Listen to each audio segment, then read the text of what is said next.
say definitively that religions are all bullshit.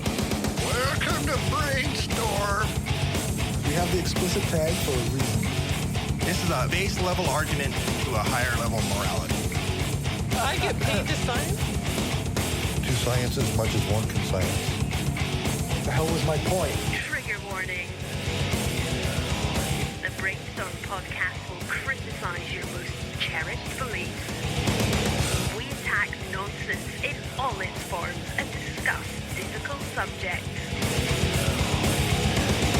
If you peddle pseudoscience, supernatural woo, or religious dogma, then this is not your safe place. This is the home of hardcore skepticism.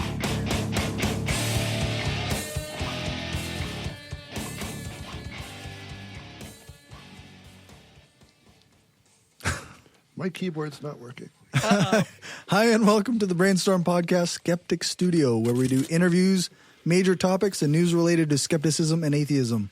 I'm Corey, and my panel tonight are Destin, Yo. Angela, Hello. Renee, Hello. and Lisa, Hi. with the always amazing Dave doing sound. Wait, Lisa? There's a Lisa? There's a new person here. Awesome. New person. Brand new uterus. We're here in Roman Empire Studios in Regina, Saskatchewan. Attached to a person. Uteruses today is before like- deuteruses. Oh, that's like that old sexist joke. What's the use of flap of skin around the uterus? Gumby. Hey. October Where's this audio coming 28th, The endometrium? 2016. The Skeptic Studio is brought to you by Reasonist Inc., atheist, skeptic, and science-based apparel. You can find them at reasonistinc.com.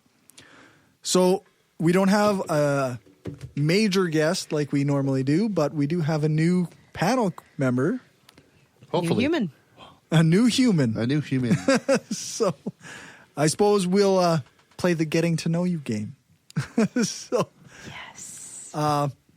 Gumby tells me you have a degree in astrophysics. Yes. So that's that makes you way more educated than anybody else in this room. Combined. true. Combined. It's combined. I have a bachelor's of science in physics honors. I have a PhD in astrophysics. I have a postdoctoral certificate in radiation oncology physics, and I have a residency in radiation oncology physics. I don't think I'm I a can medical even spell physicist. half of that. That's intense. So your vocation, I guess, is medical physics. I'm a medical physicist. Yes, That's that's pretty what it says awesome. on my name tag. Yeah. That is And awesome. I'm actually That is certified. I'm certified and certifiable, but yeah, I have to like pay money and do several ridiculously difficult tests. So how many years cool. did you have to go to school? 14. Holy shit. I went to school for 14 years. No. I don't. Sorry, I went to school for 13 grade school years, and then I went to school for 14 post-secondary years. I went to school for So you like failed a couple grades, and that's okay. There's Grade nothing one, wrong with actually. that. I guess technically I went to school for 14 or 15 years as well, but that doesn't. Sorry, I just had the smart acid up. right Not at the quite beginning. what we were right out getting the at. gate. You might as well, man. Yeah. Hey, For Gumby sure. just happened to like grade 9, so he took it 3 times. It was a good grade. It's the best grade. It's the best grade. That's great. The best. You know it. So Lisa, did you set out when you started going to school? Did you set out to get all of that education? Was that your initial or? I set out to do a PhD for sure. I knew I wanted Okay. to do that from the beginning, but then apparently one requires a job and money and things like that. So then I required more schooling because just having the PhD is not enough. You need further training. So another 3 years later, after that. That's bonkers. That is bonkers. It is. Wow. But I mean, it's not like it's that much of a surprise that astrophysics is hard to employ.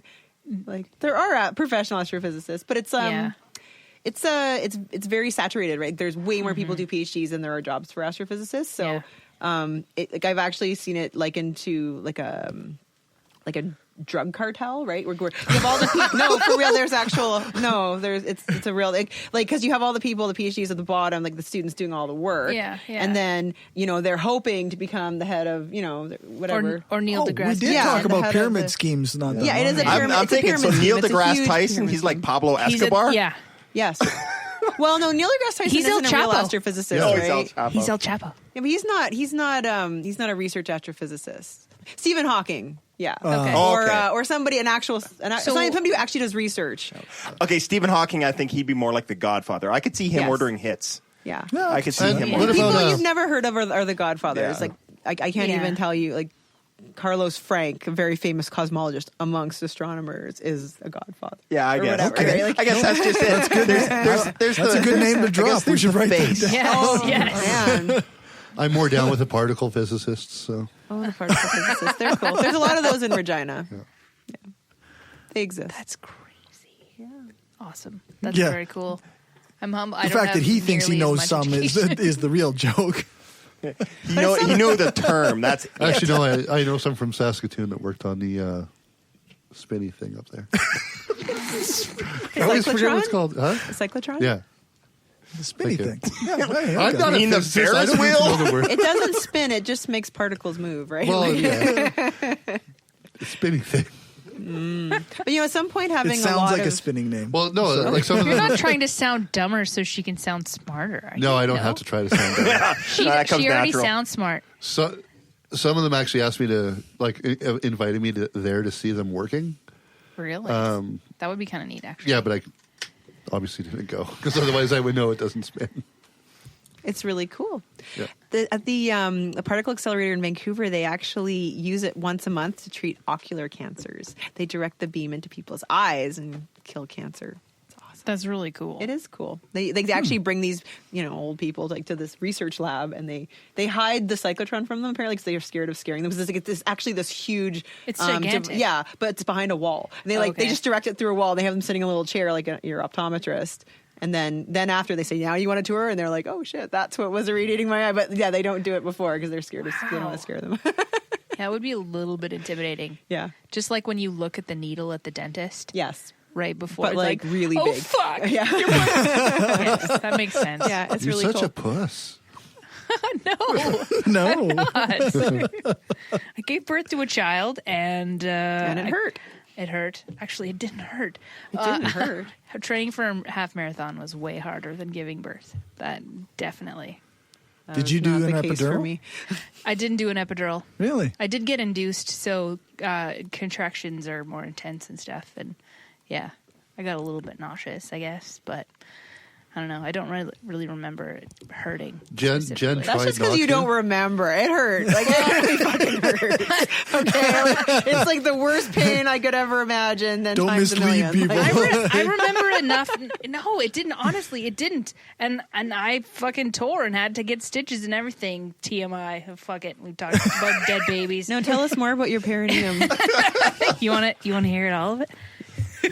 Tell us. How many strange men looked at my vagina that day? And you didn't give a fuck. I You didn't couldn't give a care single less.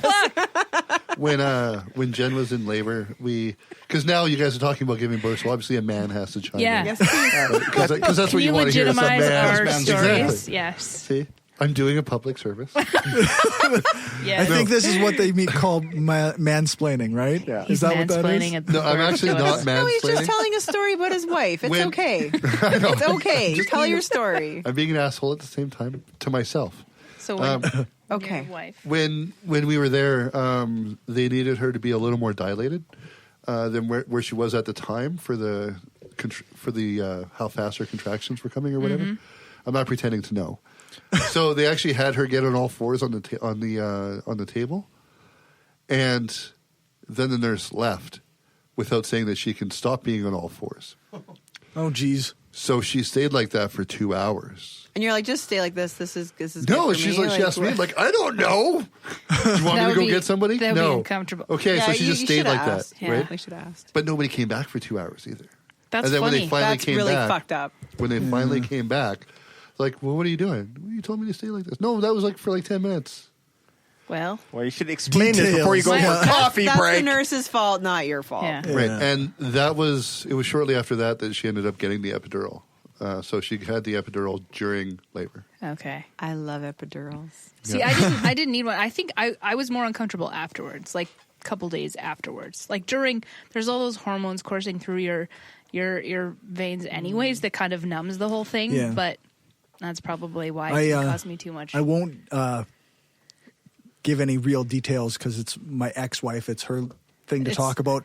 But she did have an epidural. Okay. But I remember beforehand she had decided not to, based on things she watched on television and all this. And then at the moment, it was like, you know what? This is offered. I'm taking it. Yeah, And then the pain. Yeah, speaking of an atheist podcast, I mean, there is a huge amount of pressure when you're pregnant. Like, oh, don't you want to have a natural birth? I just had it. It was so wonderful. Blah, blah. And it drove me crazy when I was pregnant. I couldn't find any good information, but luckily I was a PhD student at the time, so I had access to real academic journals. And that's I became like, no more websites. All I'm reading is journals. If it's not a journal article, I'm not reading it, and preferably a meta-analysis because I'm not an expert in obstetrics. So I would read I mean, there are risks with everything, but on the whole, like epidurals, for example, are safe. Right. So and all of this bullshit around, you're not a real woman if you don't have a lot of pain when you get there. Like, fuck you. Like, the same people who say that, like, what, they won't have freezing if they have dental work? Like, come on. Like, no. Like, it's just pain tough it out. management, and it fucking hurts a lot. Maybe not for Angela, but for many of us, it hurts a lot. I didn't even tell the whole story. Sorry. Yeah. I was going to say, at what point, what was the mortality rate, like, before they started doing all the medical stuff? Yeah, exactly. Well, the epidural doesn't affect the mortality rate, but it's fucking painful. Like, why would you be in, I don't know, I would not choose to be in pain like that. Ever. And I was like, well, maybe I won't get the epidural. Maybe we'll see. And then as they're wheeling me into the hospital, I'm like, give me the epidural. All the drugs. And the nurses drugs, are laughing and they're like, don't fucking laugh at me. Give me the epidural. All I can think of is the Robin Williams routine about that, where he's wheeling, he's doing this whole bit about taking his wife in there, and she's like, screaming in pain, and the anesthesiologist kind of goes, you want something, ma'am? Come over here, you stone prick. Give me something now. Oh, yeah. Well, if they let you get anywhere close to the anesthesiologist, that's happening. But they hide that guy for a while. No. Yeah. And then afterwards, she was like, it's a baby. It hurts. Get it out. My mom went straight natural. No drugs or anything. But Straight natural. Yeah. Her water broke. I was born 5 minutes later. Well. Nice. No labor. Wow. Are you the oldest? I'm the only. The only. Okay. Because it You doesn't. just kind of fell out. Yeah, and I'm a big person. Were you I a was big a big baby? A newborn? It's hard to say. Okay. Were you like a 10-pounder? I was like 9 pounds, 3 ounces. Okay, or that's something. fairly hefty. It's pretty big. I think I just swam out. Yeah. Well, They didn't have to smack me or pretty anything. I came out squishy. screaming. You're pretty slippery when you come out, so. It's true. You were covered in mucus from your mother's body. How does that make you feel? Did you eat the placenta? Did I eat the placenta? Yeah, that would be another thing I didn't really buy into. Although my doctor knew I was a scientist, so she knew I was interested. She the thing comes out. The amniotic sac. Yeah, the sac comes out like maybe half an hour later, and she's like, "So do you want to see it?" I'm like, "Yes, I totally want to see it." She's like, showing me like, "Isn't this cool? Like, these are where all the the things fed your baby." I'm like, "Oh, awesome!" Like, I saw it. It kind of grossed me out. I was fascinated because I'm a total nerd. Well, I was fascinated too, but for slightly different reasons. It's funny because I paid somebody to be a doula for me. Okay. And she was a registered hypnotherapist. Okay. And she also practiced hypnobirthing. Okay. And are you familiar with that? Would at that all? be like inducing hypnosis in order to reduce the pain of labor? Exactly. Okay. Exactly. And I have basically, heard that you can use your mind to. But I think in some ways it was effective, and I think that's it's funny because there's a book, there's a CD that you get if you buy into this stuff, that like you can take a weekend class. There's a number of different ways that you can get this training. Okay, but here's let's say let's say it's I'm not saying it's legit. No, but let's say that's just the placebo effect. People liken placebo effect to nothing. Placebo effect isn't nothing. It's a real effect. Absolutely. And if it really works and you really feel better, good. Yeah. That's all that matters. It's, low risk, whatever. Well, and that's the thing. And one of the most important things I got from having a hypnotherapist as a doula was, like she said, don't don't ask people their story. Like, don't let people tell you Yeah, their that's birth bad. stories. I think Not that's a good hard because idea. when you say you're going to have a baby, like people are like, oh yeah, well when I had a baby, it was like 35 days of labor. And Yeah, I was that's like, true. I was only dilated 2 centimeters. And it's like, fuck, shut up. You sounded Because- like Trump right there. Did I? Yeah, but here's the thing. Bad things happen when you're a parent. Like, there's all sorts of challenges that happen. Yes. But the thing is, you will not get every challenge. So and people will tell you their Yes. peak challenge, but your challenge will not be the same. And everyone will have one, but you won't have all of them. Well, and if you're remotely like catastrophizing like me, if somebody's like, this is my horrible birth story, and then you're like fucking fixating on that, and when you go to the hospital, then you're gonna be really anxious and like, crap, it's gonna be shitty. But my experience was pretty good. All things considered, it was pretty good. Wrong. I'm glad. I was only there for like 4 days, but Oh, my God. Well, my child did her bilirubin was high, so Okay. we had to stick around for a bit, but That wasn't, yeah. Okay. it's That's common. It's pretty common. She got to be under the lights and everything, Yeah. and stuff like that. Drink but a lot of fluid. definitely. But the whole like the hypnobirthing thing, it's interesting and it's fat. And I don't know, you dudes are probably like, oh, this is. And what are the Okay. demographics of your audience? No, we I'm should stop interested. talking about women I'm very things. interested. But It Don't doesn't- care. We're gonna I'm lose interested. all your guy nerds. No, still does it should yeah. It shouldn't matter. Right? If you're listening, and you find this boring, shut up. Fast Who forward. cares? It's interesting to me because I'm looking at it now. Like back then, I wasn't an avowed atheist like I am now. So I saw it through a different perspective, Different and, lens. Yeah, and I wanted to have a natural birth, but I couldn't have a natural birth. I knew it had to be induced because I have a history of pulmonary emboli, which is high risk when you're pregnant. You're at high risk for getting them. So, and that's partly why I paid a doula. And she happened to be a hypnotherapist, and we did the hypnotherapy sessions and stuff. And my husband was like really skeptical of it because he's a really big skeptic. But for me, it was I had somebody to support me in the hospital, and somebody to because I'm compromised. I'm worrying about having a fucking kid because it's not easy. I wouldn't say, but it's nice to have someone advocating for the parents. And having a go between Yeah, I was like a student when I had my baby, so I was broke. So I paid nothing that I didn't absolutely have Yeah. to. I was glad they had toast in the hospital. I was like, all right, I don't have to buy food for 3 days. and that's a tough position to be in. And you feel like even when we left the hospital, I remember feeling like, fuck, they're letting me leave with this child. Like, are you serious? And we were there for I a know long the time, feeling. and people were giving us conflicting stories. So having a doula there was really helpful because it was added support. But the hypnobirthing, I believe that meditation is effective in helping you feel better about certain things, like in certain situations. And I think this was kind of similar to that. Like hypnobirthing, yeah, it's creepy in some ways. And I think some people take it way too far because we watched videos of people. There was one woman who I think she had an orgasm as she gave birth. So I remember talking to my doctor about that. I was like, what is the weirdest thing anyone's ever asked you as a pregnant woman? And she's like, I had a patient ask me how. She said to the doctor, how can you guarantee that I will have an orgasm as I'm giving birth? Guarantee? How can you guarantee this for That me? seems like I something don't know hard to that my guarantee. doctor knew how to respond to that, but That would be apparently weird. somebody asked her that, and she was just I've like, actually seen "Oh, articles where they're talking about that's fine." Have you seen?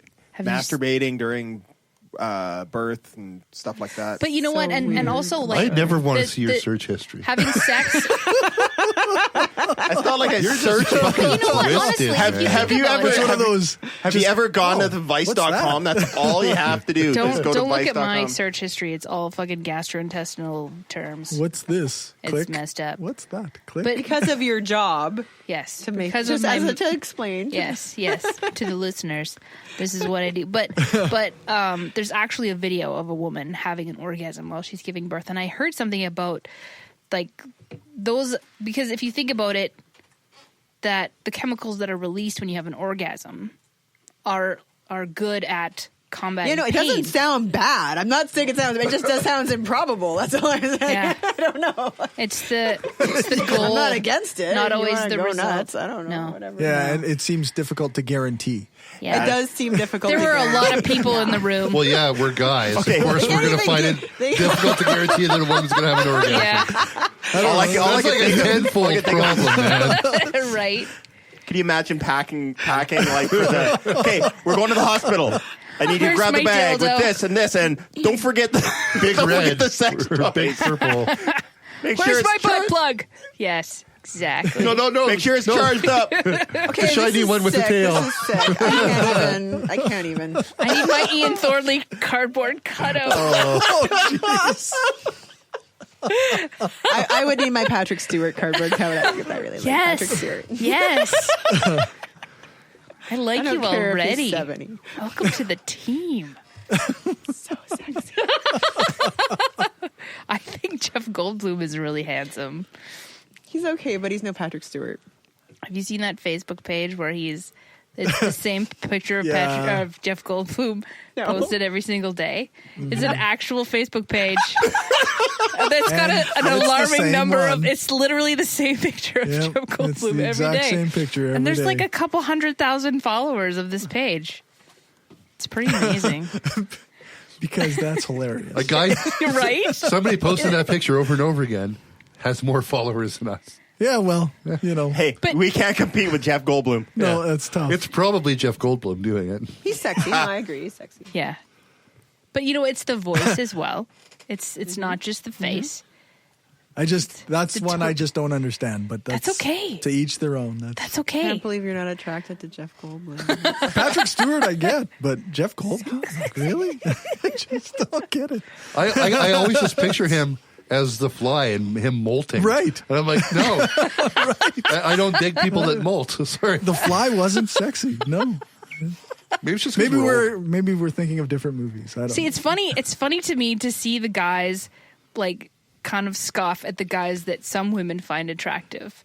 yeah. Because some guys are like, "Oh no, oh John Malkovich, what the fuck?" I Well, never that- talked to that's- him. Like, I what? agree. I get that. John Malkovich, what the fuck? See, have you seen Portrait of a Lady? Yeah, he actually is very sexy. Yeah. that's He's true. incredibly like 20 years sexy. ago. He's, Whatever. Patrick Stewart. All I'm people sorry. are sexier when they're younger. That's a thing. I get That's like a Patrick Stewart. physiological thing. That Patrick Stewart But is like John Malkovich in Red 2? No. He's funny. Yeah. even being John Malkovich. Yeah. Do you know who else I think is really sexy? Rick Mercer. Yeah. Yeah. like I was Rick when I Mercer. found out That's a he was Canadian reference. when I found out he was fantastic. gay. I was super He's sad. gay? He is. Fuck's sake. It was like I'm done. I'm 2005, going home. I think. Fucker. He's off the list. I have a picture. Fantasy ruined. Next time I'll bring a picture I have of him. No, in I don't all- want anything. Okay. I know. I still watch a show every week. It's Fuck so you, Of course I Mercer still love Report. him. Fucking Rick Mercer. his have my executive own producer is his partner. Oh, that reminds me of something random. Sorry, can I mention this? I'm so glad you guys know that David Suzuki's an asshole. Oh, yeah, yeah, I'm it's a piece so of shit. happy. I heard about that like a few months ago. I was listening to her, and I was driving, and I was like, yes, he's such an asshole. Because I was in the Vancouver airport once, and I saw him there, and I used to love him. And I remember reading his autobiography when I was like a teenager, and being like, oh, I want to go to grad school and learn about things. It's so awesome. And so I go up to him, I say, I've read your book, I loved your book, and you inspired me to go to grad school, so thank you. And he won't even look up from his newspaper. He goes, uh-huh. And I'm like, but I really loved your work, and I think you're great. He's like, that's nice. Did not even look at me, nothing. And so I was so offended. So I post on Facebook, I'm like, by the way, if you ever see David Suzuki in an airport, he does not want to talk to you. And it's funny because at the time I was living in BC, which is where he lives. And then I had like a slew of friends be like, oh yeah, I know, I went to school with his daughter, he's a dick. Oh yeah, I know, I met him here and he's a dick. And like all the Really? way down, he is a prick face and I hate him. Wow. Also, he doesn't understand science. There's that, but I don't, Which is more weird, importantly, he's a dick but- face. And he wouldn't talk to me That's at the really too airport. bad. What a- So- I just so wanted you to understand- See, you know what? He's just I know a somebody terrible who person. I know No, I somebody. have a huge problem with this. You understand dick face, but you don't understand ass cancer face. But I work with cancer, so I'm just like proliferating cells that won't stop. I don't why does Brad Wall She's that? got her- I'm she's confused. got her work going on. Brad Wall is an kinda- assembly of proliferating kinda cells described Brad that Wall. won't stop. Yeah. Would he respond to double strand breaks from radiation? Like I don't know. Like I'm Would it confused. make so. more sense if it was like ass tumor Like, face? do you mean like colorectal cancer or Yeah. anal canal? Like, I don't know. Like, I'd say he's the last one. He's definitely the last He's one. anal canal? He's an anal Definitely. canal. It's That's like a his squamous cell face is an carcinoma ass. typically. He's Yeah. a tubular adenoma. He's just one big tubular The type of adenoma. ass cancer where you need Maybe a a special sessile cushion. serrated adenoma Where with you have, high-grade like- dysplasia. Yes, I think that's what he is. Where you have the types of blistering, Can you pussy include? Is there some sort of tumors infection we can include in that? Or on is your that- ass, not in your Is ass. that an infection? A of its own? colonoscopy with poor bowel prep. Yes, maybe. You know, we make constant references to Brad Wall work, right? Because it's provincially funded, right? Yes, so yes. we'll drop something on the floor back and be like, shit, we got to grab another one. Brad Wall's gonna be mad. You know? Health gets like the most money out of I think anything. That's because we keep dropping shit on the floor. We got to grab another That's one. what it is. Not counting secret slush funds. Let's face facts. Yes, exactly. All the fancy shit they get to Land do. grabs get the most money. Yeah, All the Land grabs times they the get to most go to money. the Philippines and ask for more workers to come to Canada. Yeah. Bring more workers. That's why they're going to the Philippines. And they went to Yeah, Ireland right. a couple years ago, and yep. No, next time they're going to Thailand to ask for workers. Yeah. Still can't believe Rick Mercer's gay. I know it's. So mad. It took me, and now I'm remembering how broken up I was about it. You're experiencing it through me. Yeah. I'm So you're just vicariously- accepting what she says at face value, though. Well, you realize that I'm could going be to lying. Google it when I get home, right? Like I don't You believe can trust me, anything. but you can verify. It's fine. Yeah, that's fine. a thing. That's something I don't fuck with, Scientists, though. yeah. Like I understand Rick a Mercer? love of. I don't fuck with. And Rick why Mercer. would you would fuck with Rick, but no, he's gay. Yeah, but there's No. something about And an why would you lie articulate, about funny that? man that is attractive. And Sexy. Sean Majumder. I don't even know the name. He's also an asshole. That guy's an asshole. This He's hour an is asshole. he He for is real? on Super Majumder. asshole. It's not Super funny. asshole. Okay. Not What- funny. He came to Regina to a comedy fest, got really drunk, and just acted like an asshole for an hour in front of everybody. I thought that was Really? his act. It was amazing. I was like, "What the fuck is this? Like, who are you?" Really? Like, seriously? That's yeah. interesting. Just said all kinds of like racist, Oh, sexist Really? bullshit. Like, it Wow. was so weird. I'm sorry to hear that. I What about watched John this. Panette? Is he sexy? Who's John Panette? See, That Hilarious. is- he's one of the He's funniest people ever. Hilarious, but unfortunately Also passed dead, away. But yeah. I this hour has 22 minutes is another Canadian political satire show. Not terribly funny. No. It used to be. It used to be It's a lot better. getting, It you know used to what, be better. guys? It's better now with the people that they have now, and, Yeah. and another show if you haven't watched it yet, Baroness von Sketch Show. Okay. The videos I've shared on Facebook are fucking hilarious, and it's funny. It's funny. They need to bring back Second City with good directors and writers, I think. You're just not giving 22 minutes a chance. No, I've watched way too much 22 minutes, and there's only so much chicken cannon I can live with. They don't. No, that's That was Air real farce. Air Canadian air farce. Oh, that farce. was Air Force, yeah. Sarah Farr. 22 minutes is okay. a different beast, Yeah, and yeah. and honestly, in recent like Kathy Jones is still there. Mary Walsh isn't there anymore. I think she's still an executive producer or something because she's on there occasionally. But They had a Still. funny piece on Trudeau's backpedaling on reforming first past the post. Yeah, Yes. it was really good. They had a good one this week. I'll So have to check check it out. that out. This Yeah. hour is 22 minutes. Speaking The of funniest that. one is still her as Marg. Mark Delahunty. Yeah, as basically as Xena. Marg, Princess Warrior. Marg, Princess Warrior, talking about he was with the CEO of Air Canada. Oh, You know, I don't I'm remember going that one. to cut you in half with this plastic sword, which is going to be very slow and painful, just like a flight from Halifax. Speaking of backpedaling on She's the so good. first past the goalpost, the NDP today Just threw out. first Did past you the see? post, too. Did you see it on Facebook? No. They put out or goalpost, fence post, whatever. No, just first past the post. Yeah. There's no Whatever. descriptor on the post. I can put a descriptor if I want. It could be a You goalpost. can. He does every You time can. he You talks can. I'm about just his saying goal you- post, fence post. Not typically. Never mind. Canada Sorry. Post. No, Canada Post. Sometimes. No, that's the first person to pass on Canada Post. Okay. And the guy that runs Canada Post happens to be, oh shit, I forget his name, but it's, Google that for a sec. Who's the, who runs Canada Post? It's funny. Oh man. It is. Yeah, I'm sure it is. Anyway, so first past the post. The funny thing is the NDP had this thing today about put his feet to the fire. Nobody should be able to have 100% power with only 39% of the votes. And I'm like, but every time you guys have had a majority government, it's been with less than 40% of the votes. Like when you guys had Ontario, when you guys had Saskatchewan every time, and when you guys just took Alberta this year, every time it was with less than 40% and you got majority governments. Yeah. So what are you talking about? So they have such short memories, though. Yeah, well, yeah. It's never politicians in general. It's never their own fault. I'm looking at it. I don't believe it. It's true. Deepak Chopra. Thank you. What? Shit. There's a guy named Deepak Chopra who is the CEO President. I knew that. President, I knew that. of Canada I Post. feel bad That's for that awesome. guy. Yeah. I was talking about it at work, and our shuttle driver is a retired Canada Post worker. And So Brian don't- Wilson is a VP of operations. So don't Brian piss him Wilson? off. Brian Wilson. Jeez. Yeah, and I he was talking lying about in Deepak bed? Chopra, and he, yeah, thank you. I was It thinking could that be. too. That's Could what I very was well thinking too. I was talking about Deepak at work, and he's like, "You mean the CEO or the president of Canada Post?" I'm like, "No, a different one." And everybody else is like, "The Deepak Chopra Canada Post?" Yes. Okay, but More than one Deepak, person can common have the same name. name. Chopra, common name for Yeah. Indians. It's still funny. It's still funny. It is funny.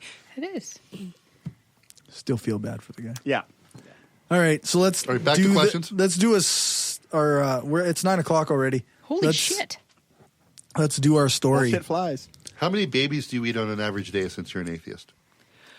I try to keep it less than 6. It's Okay. less than 6. So we'll like one a day. All right. No, that's not what I said. I just said less than 6. Oh. It's mathematically true that I eat less than 6 6. babies a day. All right. That's fair. Unless you mean like baby bacteria or something, then I probably eat millions. Think about it. That's the best answer. Especially you've if ever I have gotten, Kirby. yogurt. That is the best. Yeah. Yeah. If you take a probiotic. Hello. Didn't specify the species. This is true. So you're constantly eating babies, is what you're saying. Oh, the We all are. Yeah. And we're washing them off our hands and drowning them. And God, we're terrible. Yeah, horrible. And you guys are parents. You guys. I You're a parent. I didn't say I was a good parent. I didn't say I was either. Okay. Your wife told me you're a good parent. She lied. She lies. Maybe you tricked her. Maybe. Indoctrination. Loki wasn't autistic. He wasn't born that way. I made him autistic. It was the vaccine. You gave him the autism. I He took him in. He vaccinated got him. he got the Yeah. vaccines and Got I'm the like, autism. Hey, do you want to give him some extra autism? Sarcasm alert. Yeah. Bang, bang, bang. Sarcasm Sarcasm mode alert. engaged. I don't think anybody that listens to the show would think that Wee-oo. autism is caused by. Corey wants to do the 9:00 break thing. No, first I No? want to do this story and then we'll go to break. Okay. We're derailing. We do that. Yeah, you do with that. We try to keep on track. Yeah. Anyway, so we got a story that we're all supposed to read from Vice.com. Why are so many horror films Christian propaganda? And basically it boils down to most horror things require some sort of religious background. Don't the Jews own Hollywood though? Could be. Silence. Conspiracy theory? That- Founded by. yes. The moon landing was also staged. No, there are a lot of Jews in Hollywood. Yeah. That's true. They don't own it. They don't own it. New York and LA. They rent it. Yeah. You don't want to Sure. own. They have a good work ethic. Yeah. One of the major themes that I was actually just watching American Horror Story this last week, and just about every season has some sort of major Christian theme to it. Is that right? Yeah, like even though I mean it's not a religious show per se, but I mean season 2 I believe was about the asylum, and it was run by the Catholic Church, and it was Okay. very religious themed punishments, and then they had exorcisms, and they had demons, and that's a common theme throughout quite a bit of horror. It was created by the co-creators of Glee, so right? Correlation, right? Okay, but here's the thing that article doesn't touch upon. So these studios make movies and make TV shows to make money. Demographics. Right? They use it. Right. It's all about making. The article. Oh, the filmmaker might want to have a voice and try to. Okay, the filmmaker is controlled by the person who says, "I want you to make money. This must make money." And they use religious themes, and because it's in people's lives, and they use it to scare people, and that reminds them of their childhood, whatever. Like it's in the culture, so they use it because it works and because they make money. That is why they use it. That is the long and short. And famous white people to play the black people and people from other cultures. It's always a good idea, but and that was sarcasm. But but no, I mean, I think they did bring it up in the article. They referenced it and then they kind of glossed over it. Is that they did? Yeah, it's a common cultural framework. Like, yes, exactly. Everyone knows it. Well, bam, bam, bam. Like, speaking from film I industry figured experience, you'd have something. yeah. And if you go to other cultures like South Korea or Japan, the type of horror film is different, right? Or even the type of like spiritual animated films they have and stuff. It's a different framework, and that's the demographic, and that's what they sell to. So. Yeah. Well, I mean, I think the problem is with this article. Normally, Vice is really good, but I questioned this one when I was like, I thought it'd be kind of a fun thing to talk about because it's Halloween and whatever. Yeah, for sure. But when it started off, and he's like, "Well, I was raised during the satanic panic of the '90s." To quote Trump, wrong. That was the 80s, numbnut. And a satanic panic is also called cocaine. No, there was actually a satanic panic of the 80s. The satanic panic was in the 90s in Saskatchewan, but in the rest of the world, it was in the 80s. We always get things like 10 years later. I went to Catholic school in the 90s, and we weren't. There was a point where we weren't allowed to wear Halloween costumes. We were allowed to wear them, and then suddenly, nope, now you're not allowed to wear them anymore. That's not allowed. We don't celebrate Halloween as Catholics. Well, and they do that just in the public went schools on, too. They do that in the public schools. Yeah. You can't wear your costumes to school. Interesting thing. They had a Halloween dance today. Yes. At my son's school, and they could wear their costumes. Okay, I was going to ask. Yeah, my son's encouraged to wear his costumes to his public school. Okay, I wonder if things have changed because I know in previous years it was only orange and black day. Since you're allowed to have your own at any public school, they should have a place if you need to pray or whatever. You can just go a quiet place or a room or whatever. So would you be able to do that around Halloween and go pray to Sam Hain? Well, there was no Sam Hain you pray to, or whatever it was. Sam Hain is the holiday or whatever that people like. It was the pagan witch. Yeah, Wiccan people. You're connected to the neither world. People still practice that. They did that just like on the weekend or something, or they were going to do it this weekend. The neo-pagans, yeah. Yeah, but that's right. But like, that's just it. It's like I think this guy had his own agenda with this, and interesting. It was a fun article, but I have had where I've been watching something like what's it called, Outcast, where you go like, fuck, not this same fucking thing again. Like, can't we just like, I don't know, switch it up a little bit? Yeah. See, the funny thing because I'm a big fan of Supernatural. I've been watching Lucifer and all this. Yep. Mm-hmm. And love those shows. But one thing I found amusing is that they'll touch on God, the devil, spirit and demon possession and all this kind of stuff. But yet they gloss over it. They never mention Jesus. Right. It's always some ancient spell, some ancient, Because Jesus makes people uncomfortable. Because Yeah. people come up to me in the parking lot and be like, have you I'm- found Jesus? And I'm like, I gotta go. Like, I mean, He true. was behind the couch it's- the whole time. Yeah. I mean, true. It's the ultimate, Deus ex machina. It's like, well, this is the ultimate demon. Well, we'll just bring Jesus in. Done. Boring. So back to Supernatural because that's important. Yes. I still haven't seen that show. Okay. Me neither. And So much do you guys binge-watching watch today. Walking Dead? No. I don't I like started zombies. binge watching. I do. 6. Yeah. Have you seen the most recent episode? I'm up to date. Yes. Are you? Fuck The Walking Dead. doesn't Okay, like good. it. He doesn't So I don't watch it. I'm going to spoil it for any listeners that hasn't watched it. So if you don't want to hear something, pause or walk away. Earmuffs. From whatever, earmuffs. So Jeffrey Dean Morgan's in it, Yes. the best. right? He is He's a good awesome. actor. He's also in Supernatural. Yes. Yeah. And now him and Sam and Dean off script or off set are working to make that into a crossover. So it's the same character. No, that's stupid. You can't do that. It doesn't even make sense. Why not? Because what are we going to do? We're going to have Rick yelling out Castiel instead of Carl? No, there's not going to be a crossover show where they okay. But they're a background for him where he's in both. Oh. That's still stupid. I don't know. I think, no, it's still stupid. Do you guys find that as skeptics, Also, he's awesome.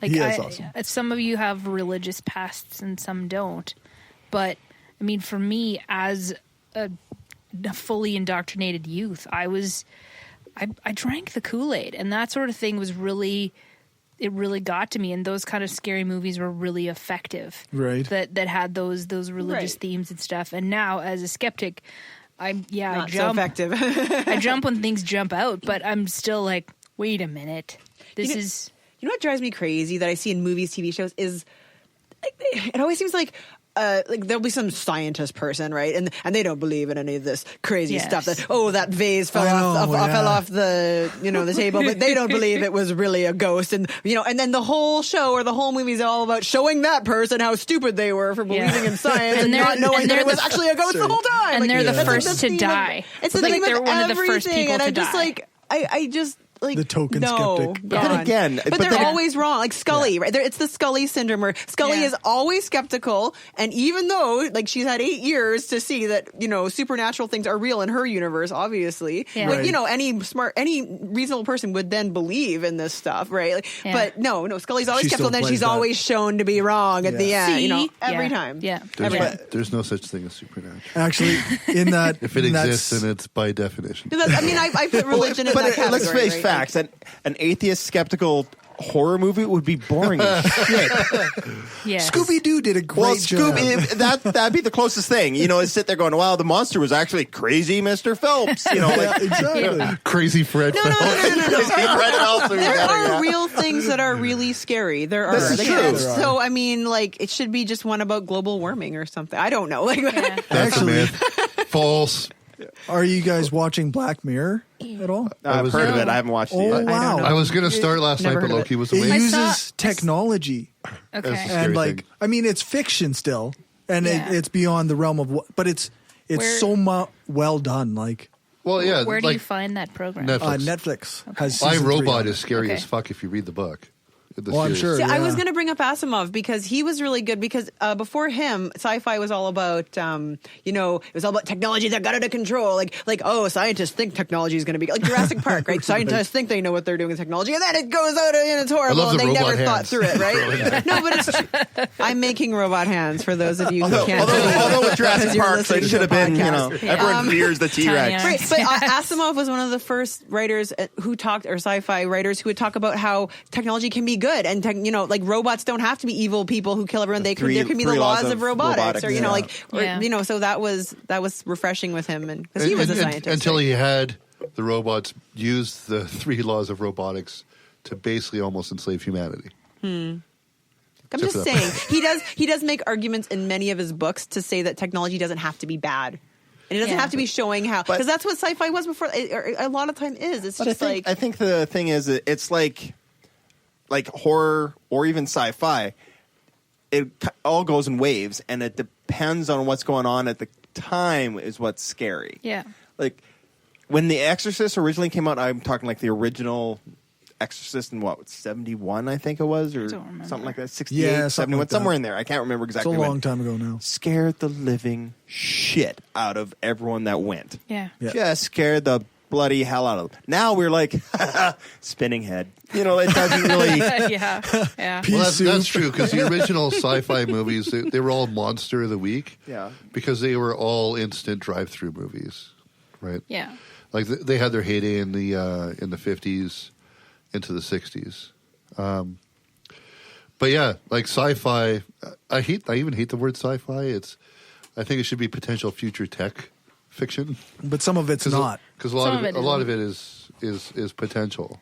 That's not always the same. That's not always the case. No, I know. That's what I say. A lot of it is like it's still suspending disbelief, but we can't know what could potentially happen in the future, right? So that's the part of sci-fi that I find really super intriguing, which would be the same as watching TNG, or if you have nothing else to watch, you can watch DS9 if you really want.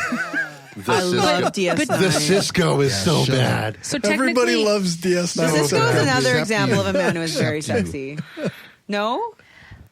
You know what? I need to, and I like Dr. Bashir too. I need more time. I need more time without being responsible for a child that is really young, because then I could watch some more TV. Well, just make sure he gets his vaccines. He'll be autistic. He won't know. She's fully vaccinated. Double vaccinated. I'm going to make her get the flu shot this year. I went to see that movie Bad Moms, okay? And I was so excited to be able to go see it because I never have time to go see it. So I carved out the time to go see it. And there was a Game of Thrones spoiler in it. She blurts out the spoiler, which I won't say for our poor audience. And I was like theater's dead silent. I'm like, what? And then everyone's just laughing at me. And I'm like, I'm a mom. I don't have time to watch Game of Thrones. I'm still on season 4. Like, I hate you. I'm up to date. I don't understand people. I'm up to date now. I fixed that kids situation. I was mad. I just watch what I watch, and if my kids are there, they're there, and if they're not, they're not. You would watch Game of Thrones in front of a 5-year-old? See, that's interesting. I would like to have that discussion at some point too. I would like to get in depth with that sort of thing, because that's something as a skeptic that I still have some leftover I don't know, hang-ups, I guess, about exposing my children to stuff. Like, I'm watching Hell's Kitchen last night, eating supper downstairs, and they're like, bitch, and all that stuff, and my 4-year-old's there. I'm just wondering, okay, when is she going to call me a bitch? Because, she hasn't yet? Wow, you have a good child. Not yet. Because mine calls me names all the time. But she likes to say, I don't like your attitude. Oh, that's true. Not according to my kid. Oh. I didn't. According to my kid, I didn't think of that. You already bought the car, so I don't have to be nice anymore. Oh. That's so mean. I'm kidding. So you mean you guys aren't legitimately nice? You mean car salesmen are full of shit? Are full of shit? No, what? I am. Am I hearing this for Actually, the first I'm not time? full of shit. I'm just an asshole. But you're good, though, because you're like, I think you should buy this. I'm like, no. You're like, okay. And then 5 minutes, I still think you should buy that. I'm like, no. Even just now you told me I still should have bought the stupid thing. And I'm like, well, no. You're complaining because your car's always dirty. I'm like, well, you should have done the diamond coat. That is so retarded. I can't even, that does not make any sense. Why would it not have dirt on it if it's dirty and wet outside, if it has some coat of some stupid shit that you're trying to sell me? That doesn't make any sense. No. Okay, turn on your thinking brain. So you have paint on a car. It's not smooth. Paint on a car is actually really ridgy and bumpy. Right. So things have a way whoa, my headphones just went really whack. Mine did too. Just one side. Just one side. So paint has a way better chance of dirt and crud has a better chance of sticking something that's not a flat surface. Fine. The paint sealant smooths that out. Smooth. Stuff doesn't stick as easily. You know what though? Regina is so dirty. Like it's so it's only. I use a pressure washer to take bird shit and dead bugs off my car just by going. Shh. It's similar to it's the clay part that doesn't come off. It's the clay. Yeah, muck. It's that. It doesn't never come off easy. He said, like he said, as easily. Right. All right. But I didn't say it'll keep it clean. It's not a magical product. It's the same as waxing your. Putting a wax on, it's temporary, but it the only thing wax the water does, beads off of your windshield a little better. The only reason wax does anything for the paint of the car is because you're smoothing it out. Right. It still gets fucking dirty. All right. Okay. So I'm buying what you're selling intellectually, but I ain't paying you money for the. No, I don't care. No, I don't care if you take it. Your car's still going to get dirty. I have not as easily. I have it on my car. That's all. And yeah, it's good stuff. Anyway. Sorry, man. We interrupted you. So mean. You I think we're questioning whether your kids swearing. Your 4-year-old hear swearing. We and were the answer is talking this, about that's horror. Fine. We're talking about horror movies. And, well, then we got something really good. I thought we covered that well. My children have been watching the show Supernatural since they were born. Yeah, so is Loki. And I mean, in a sense, it desensitizes them to these scary ideas, air quotes, scary ideas. Yeah. And in a sense, it shows them that there's nothing wrong with certain ideas either. Yeah. So I tend to not censor my children in any way. Yeah. Well, I just don't want them to have nightmares. Like, I don't want to get up at 2 a.m. That's like, fair. I just don't. Like, I don't know. Like, my child is... In a way, my kids just... because it was introduced so early, they were like... It was never anything but just a show. Yeah. That makes sense. Yeah, my son asks me sometimes, he's like, Mommy, is this show real or is it pretend? I'm like, shows are all pretend. It's all not real. Like, I don't want to hide that from him. And My son is 6, and he sits and watches Supernatural with us. I've never seen it. How bad Gotham. is it? He gets to watch Gotham. It's not bad, actually. He gets to watch I guess my anything we standards watch. might be Show, off, right? but- Like, Game of it Thrones. can't be too bad. He watches Game. I cannot believe you let him watch watch Game. the Red Wedding? Huh? Did he watch the Red Yeah. Wedding? And when we know there's a scary part coming up, we say, Loki, there's a scary part coming up. Do you want to watch it? No. And then he covers his eyes. Yeah. But he gets, and we don't like desensitize, but if he sees something and doesn't understand it, he asks, we explain it. Yeah. It's the exact opposite of the ignorance that the church fosters on you, where, oh no, we don't talk about anything ever. Yeah. Right? We take the exact opposite approach to that. That's it's intentional. That's good, I think, because when I was going to church, I mean, they told me that the Smurfs were bad, and the Care Bears were bad. Bastards. Oh, I remember And the Care Bears. Simpsons were especially bad. Darkheart was bad. Yeah. The Simpsons. Darkheart's Well, Darkheart was bad, but he's awesome. Sorry, if you went to Catholic school, Darkheart was bad.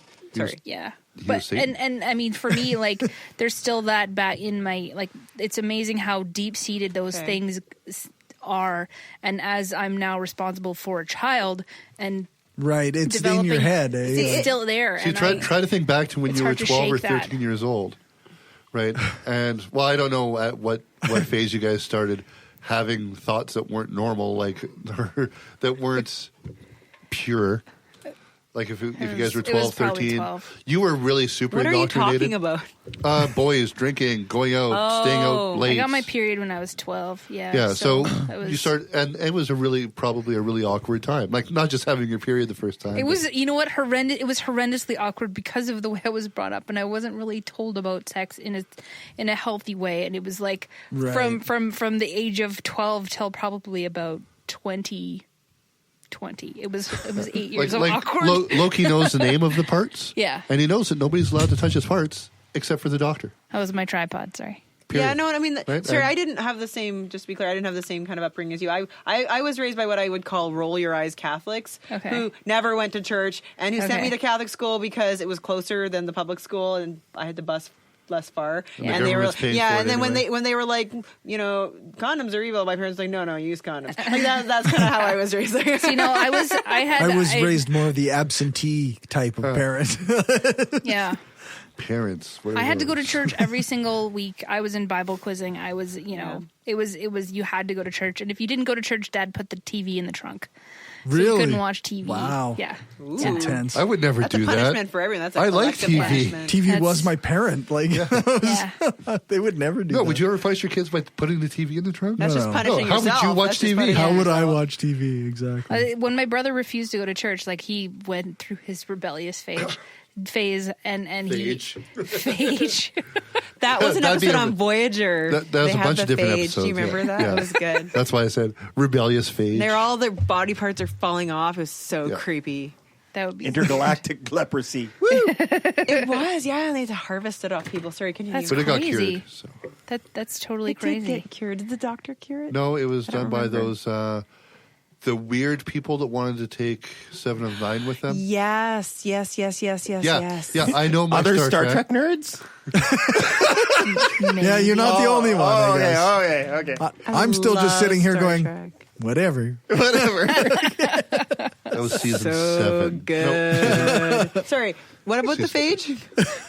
When my brother went through his rebellious phase, my dad thought that he was being, you know, like taking that golden nugget away from my brother when he refused to go to church that Sunday morning. He was like, "Oh yeah, you don't want to go to church? All right, I'm taking the fucking television in the trunk." So in the trunk of the Malibu, we brought the TV with us to church, and it rode a little bit low because at the time those fucking televisions Because those were are big CRT TVs. TVs. Yeah. huge. I used to like nuggets. Used to. Yep. Golden nuggets. Mostly green with a bit of white crystal. So that answers my question. I wanted to show my daughter Harry Potter. I was like, I want her to get into that. Oh stuff. yeah, for sure. And I mean, she's 4. If she gets scared, I mean, the first one's actually really good. She watches Star Wars. Like she's seen A New Hope, and she watches it like she watches Finding Nemo and fucking Cars. No, you're definitely Finding good. Nemo's sad, man. The mom dies in the first 2 minutes. But anyways, sorry for the spoiler. No, but the show's only 15 years old or so. But, I take your point though. That's interesting. It never occurred to me not to let my son watch violent things. The thing is, like, swearing, okay, sex.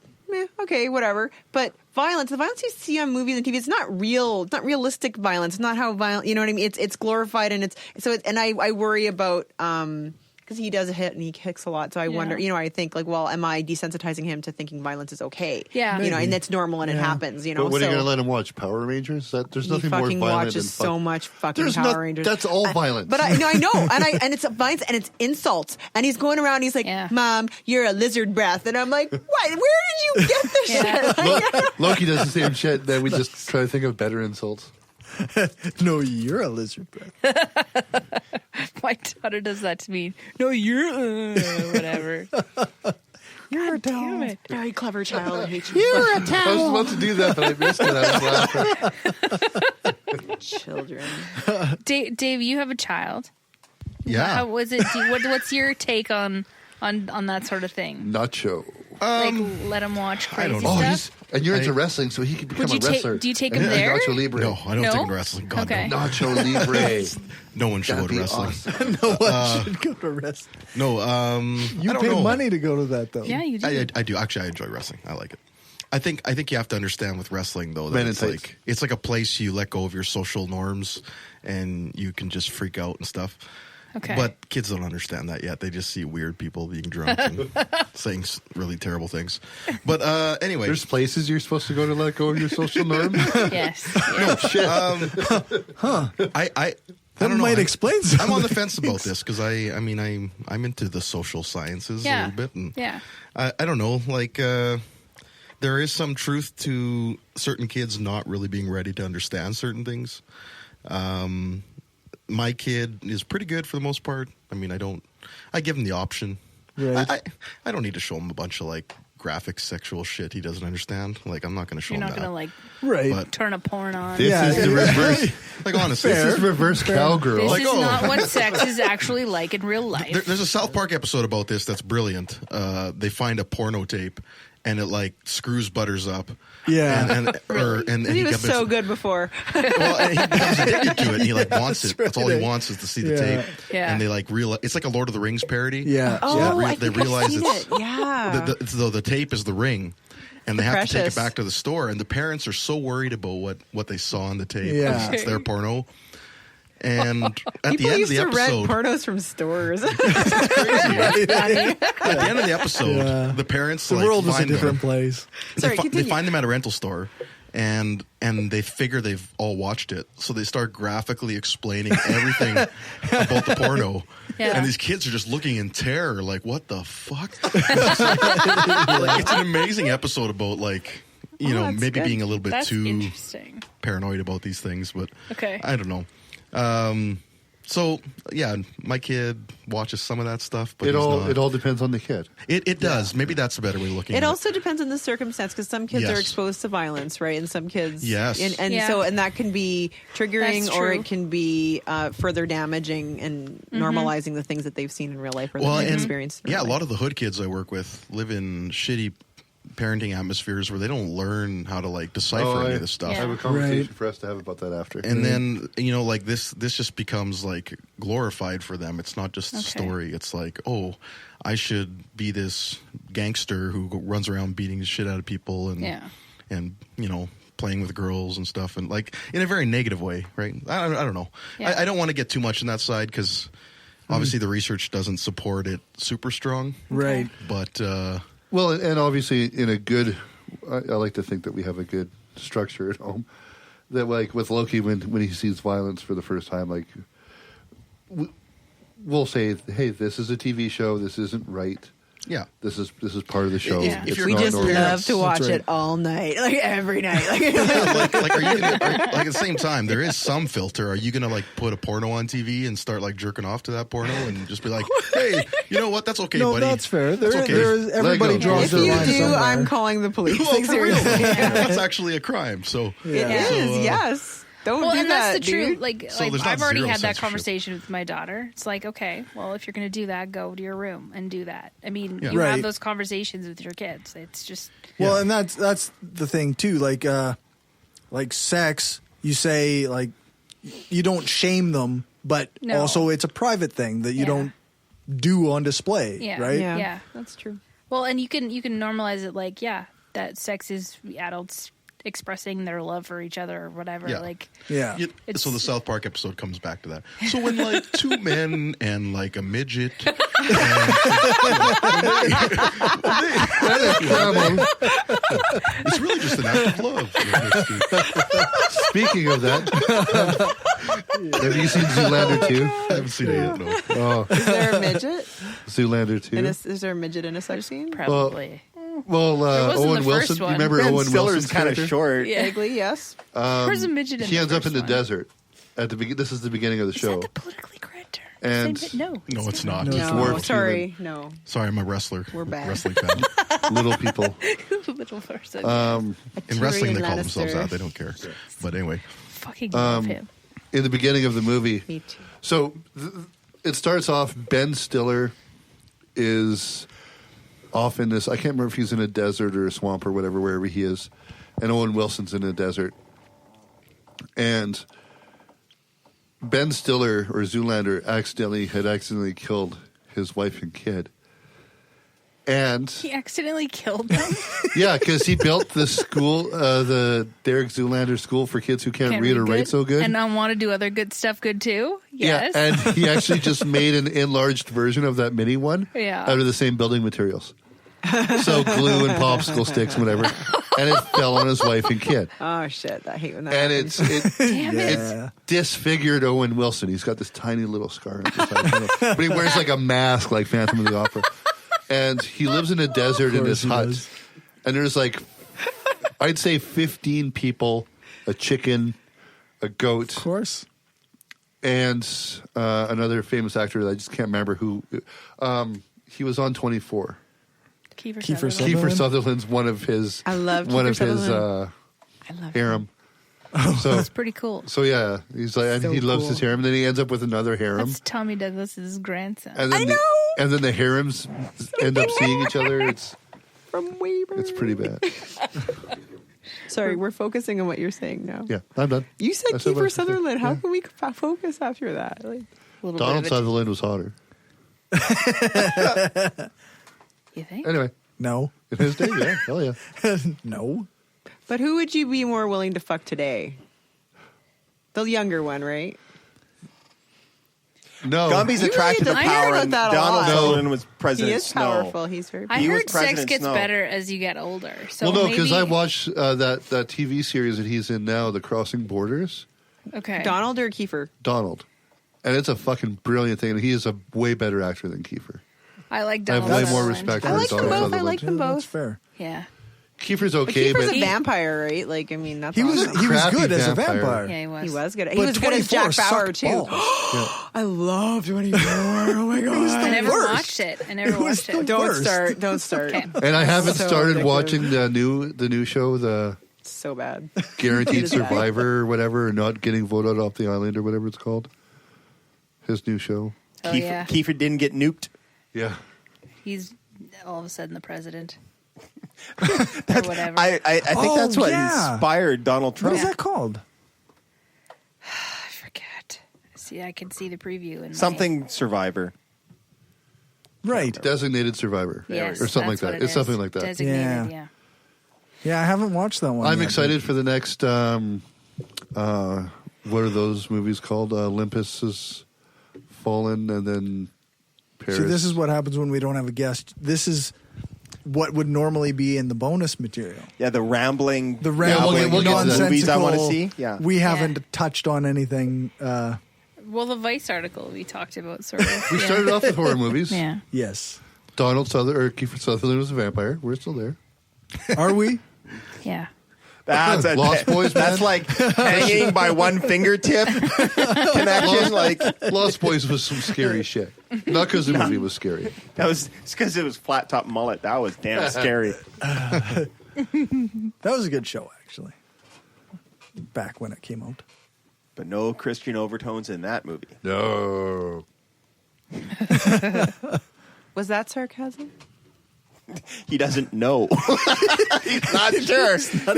I am so sarcastic. He's confused by his own sarcasm. I don't even know how sarcastic I am. You don't even know I'm great. So next, where are we going? So it's 9:30. Wow. Almost 9:40.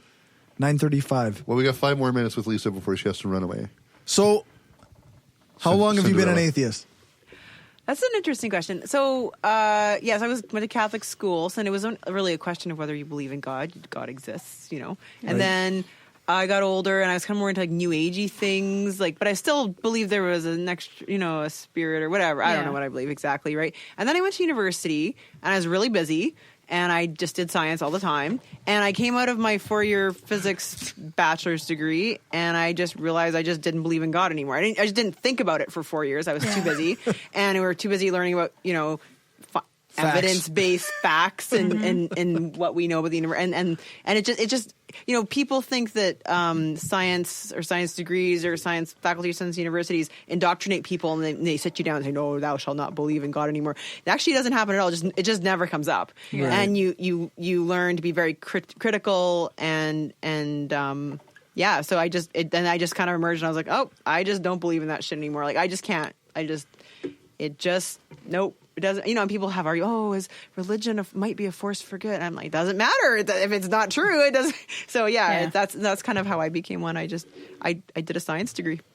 That's awesome. And I just didn't believe. I was like, that doesn't make any sense. I love how you use the Scientologist kind of view or kind of phraseology.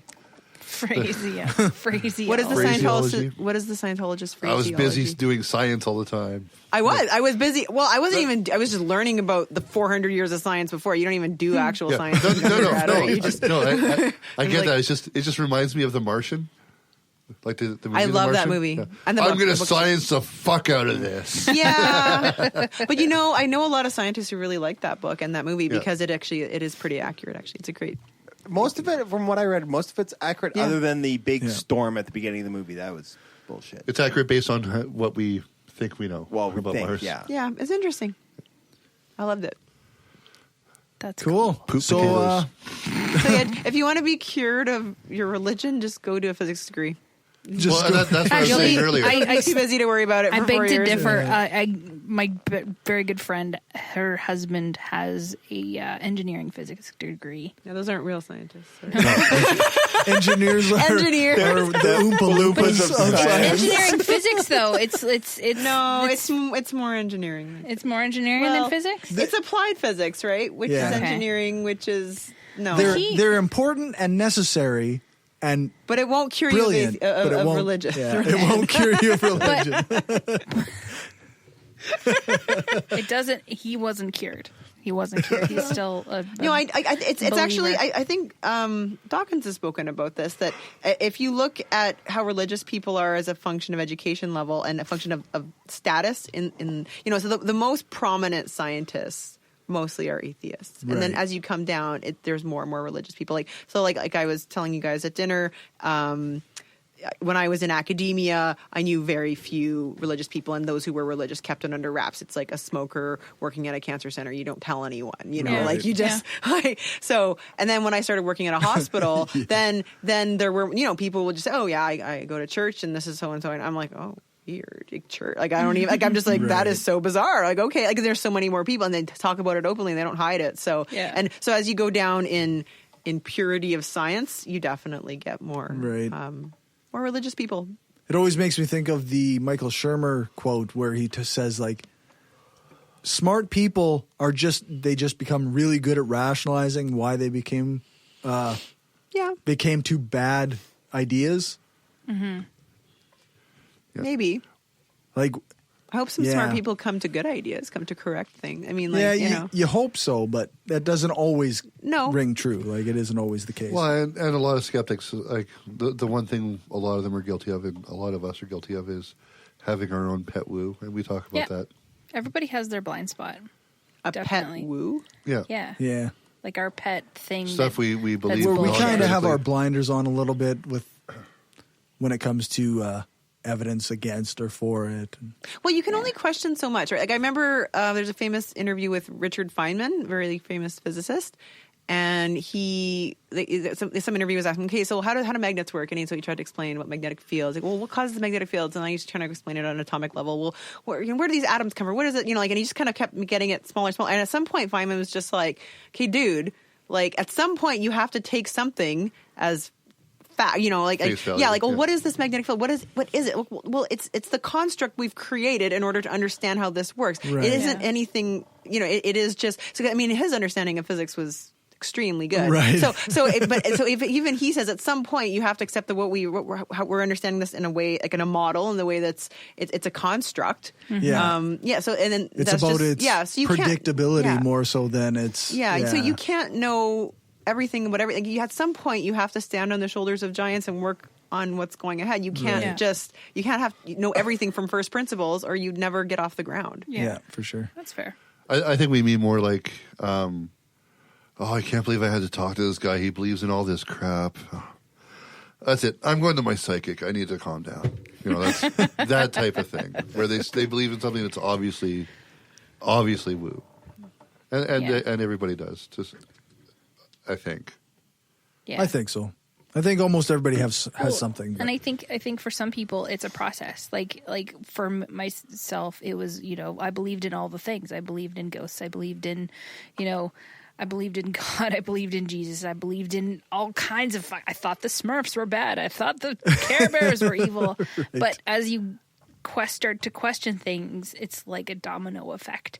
It's like, and maybe your pet woo is like far down the line, and I don't think it's healthy to just shed everything right away, because it's kind of jarring. I heard something interesting this week. Like, denial is our brain's way of cushioning us from from something that's emotionally difficult to process. That makes so much sense.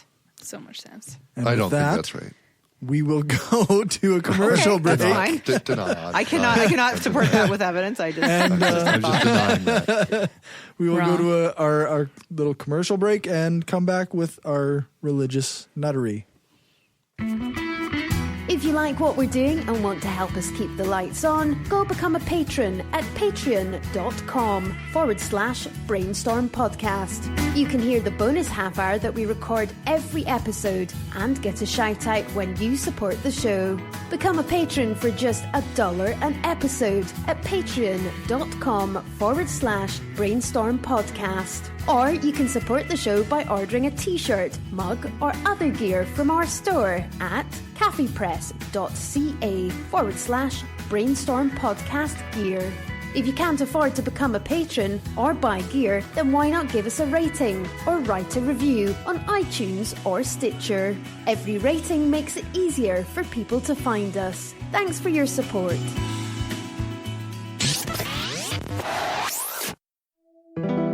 We are given one life, full of billions of small and large decisions.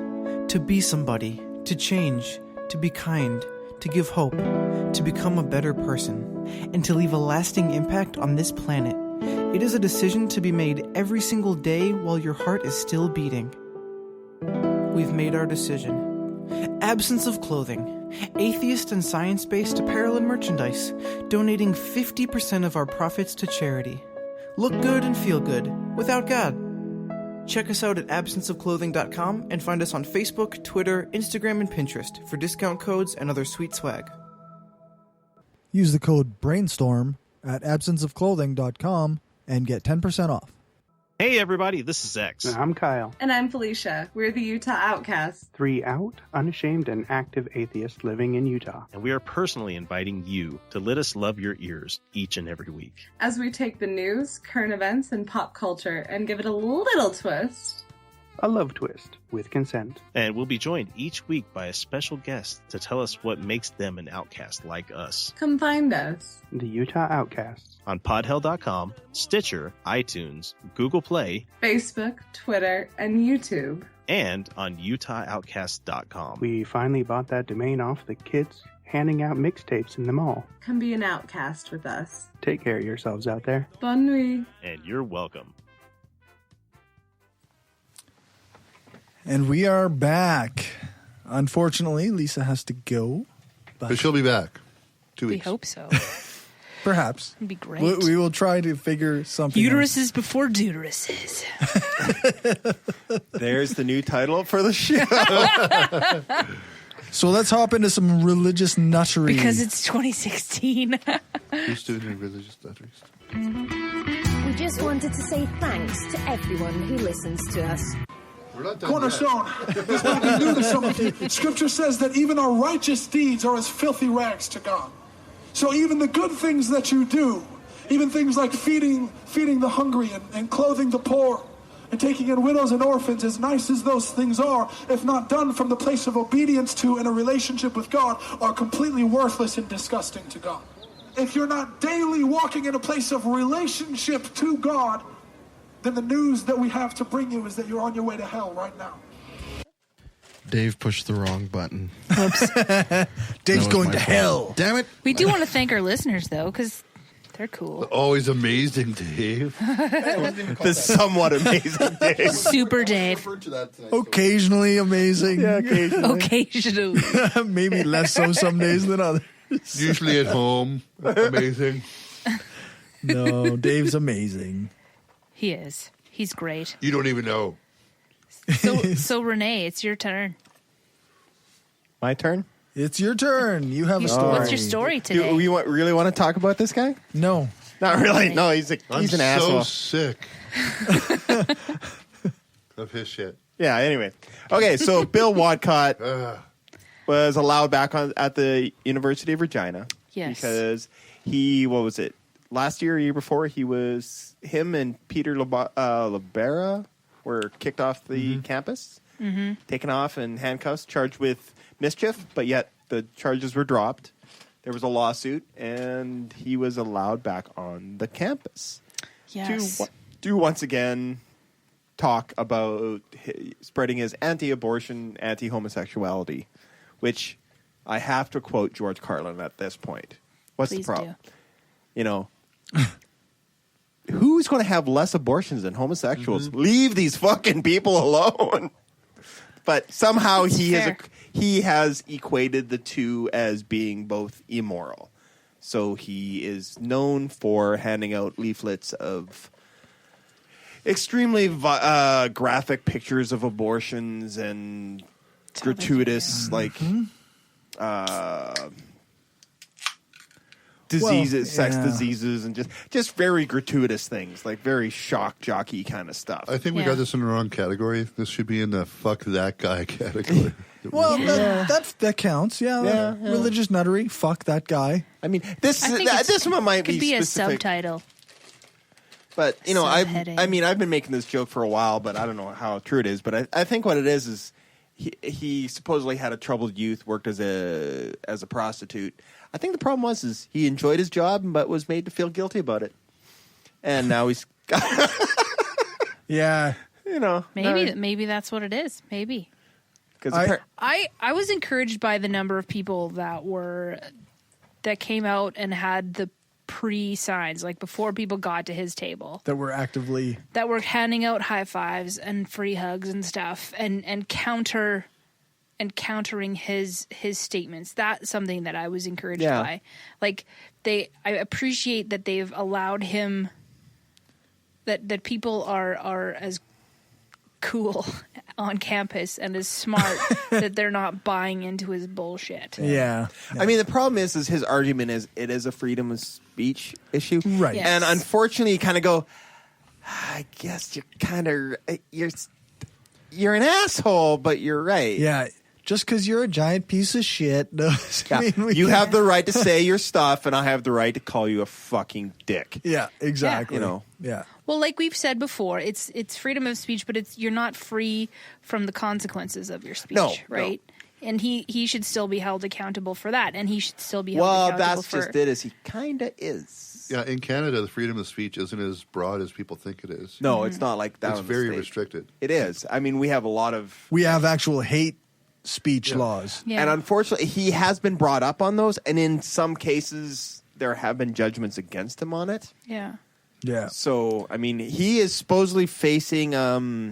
because my roommate loves trolling his... Oh, is that right? Oh, she has been banned from his Twitter like about 3 or 4 times. She just loves trolling this guy. But apparently he's up for... Like, this is why one of the reasons she says that he went to the Philippines was that he is facing actually like a $1.4 million lawsuit. Yeah. Yeah. Wow. So, yeah, I mean, and according to what she was saying, but like, she actually, as I left the house, she was just like, okay, if you have any questions about Bill Walcott, go ahead, text me, phone me, whatever. I'll have the answers. But, do we have a phone a friend option on here? That's so cool. Yeah. That's awesome. So, at any rate, he's facing, like a huge lawsuit. I think it's in his Wikipedia page, actually. He has a Wikipedia. I don't have a Wikipedia. Yeah, he has a Wikipedia page. You got to be well known. Yeah. That's right. Yeah. Well, I'm pretty sure you can. Just because you're cool doesn't mean you got a Wikipedia page. Yeah. I don't know how big your bibliography would be, but not very big. I've got a great big bibliography. It's huge. I'm sure it's huge. Got the greatest small hands but big bibliography. But wrong. Graphic. But like, I mean, this guy's he's just a piece of work. Like, I mean, one of the things I highlighted that I thought was kind of below the, just bad was, I guess, in 2014 he went to the Gay Pride Parade in Vancouver. Right, yes. Under the false alias of Matthew Davidson with the Church of the Flying Spaghetti Monster, handing out his, as he calls it, his calls them gospel condoms or something like that. Oh yeah, that's right. Which that's actually right. what it is they're like, they have anti-homosexuality verses in them, and gospel condoms. Just an asshole. What an asshole! Yeah, just an asshole. Yes, everything about him. You kind of feel sorry for those people in a way. You're sometimes. So nice, because I just don't. But you know what? He's a festering sphincter. Say that 5 Not times just really an fast. asshole. That's a good one. That's it. That's nice. He is a canker sore. But it's I don't know if social scientists over there could comment. I think it's far easier to pity somebody than to be angry with them, because it's I would much rather just be like, wow. I'm sure for good Who are people you? it is. You know what? I can be a bitter, angry man, but I can't have fester up enough energy to spend as much time as this guy does. Here's the thing. Here's the thing. Speaking from social science, okay. all of us were one wrong family birth away from being that person. Well, no, and that's absolutely true. Honestly. Like, I mean, he did have. We'll give him this. He did have a rough upbringing. Right. Yeah. Well, even your socialization, like where you're born. But interestingly enough, changes who you are. Some people do have similar upbringings and don't turn out like that guy. Now we're going to suppose that free will exists then, because you chose. We're not getting into exactly. Well, that's what I'm saying. Then. So, moral agency. Does it? Absolutely. Moral agency is exactly what we base our entire society on. Yeah, but it's a cultural thing too, in a way. We're way more. Who we are is way more decided by everything around us than it is by ourselves. We culturally cause and effect. That's what I'm saying. But do we actually navigate any of that is what I'm saying. Do we actually like make a conscious decision, or is it literally just predetermined forces that drive us in that direction? I think there's a point where he had a shitty upbringing. I'll give him that. And then he... I'm not saying he's right. I'm just saying. and then he drank the Kool-Aid. But there's a point where it's like, okay, you drank the Kool-Aid. That's now right. Now you're a big asshole. And I'm and at some point in this discussion in the world, he knows that he's being a fucking asshole. Does he? Problem is, he thinks he's right. But he thinks he's right. That's what I'm saying. Yeah, he thinks he's right. And within his little world, yeah, he believes he has the moral high ground. Exactly. Well, according to law, he's wrong. According That's to all money, society. But yet, how many of these times has he been? There's been cases where he had his nursing license revoked, but then he got it back. Right. Because according to the law, he wasn't in the wrong. He was able to act as a private citizen, and he's just his own views, which well, that's fair. As long as it didn't affect his work. Yeah, which in this one case, he went and picketed a couple abortion clinics on his own time. He was off duty. He wasn't wearing any of the paraphernalia while he's from being at work. So it just makes him an asshole. It's just an asshole. Yeah. Yeah. Interesting. But all I'm saying is I can understand the whole empathy for people thing. Right. Because empathy is fine. Well, but it's easier. It's less. It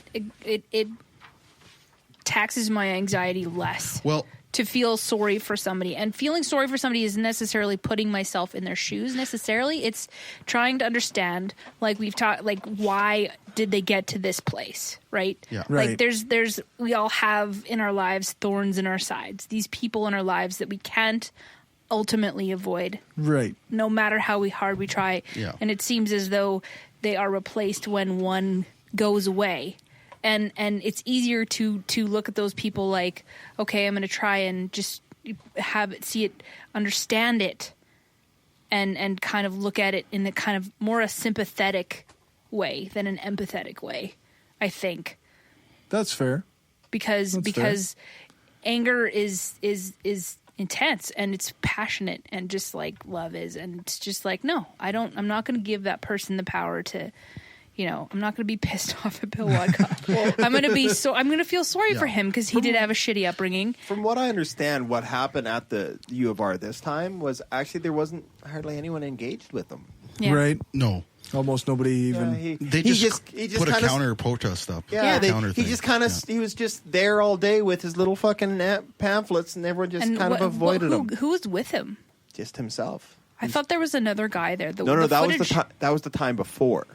Okay, so then the footage I saw was from before, maybe. Maybe, probably. Because before there was another guy. Because what happened was there was going to be a anti-abortion thing down in Weyburn at the same time, and this Peter LaBarbera.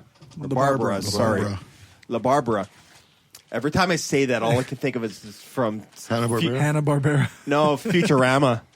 Oh, Conrad's wife, LaBarbera. Anyway, they're both these anti-abortion, very big anti-homosexual, activists. Like Tiff also likes trolling that guy too, and apparently his unofficial nickname is Porno Pete. Yeah, Porno Pete. Yeah, because apparently he watches hours and hours and hours and hours of gay porn for research purposes. Okay. Yeah. Interesting. Yeah. Not because he likes it at all. Not because he likes it at all. The fact that he's sitting there watching it naked with a gallon of lube. That's just the way he researches. The lube just happens to be there. It's not his. It's not his fault. What's this doing? Yeah. It just. Well, and he was all like, "You can come live in my house, Bill." I have a large bag of new tube socks beside me.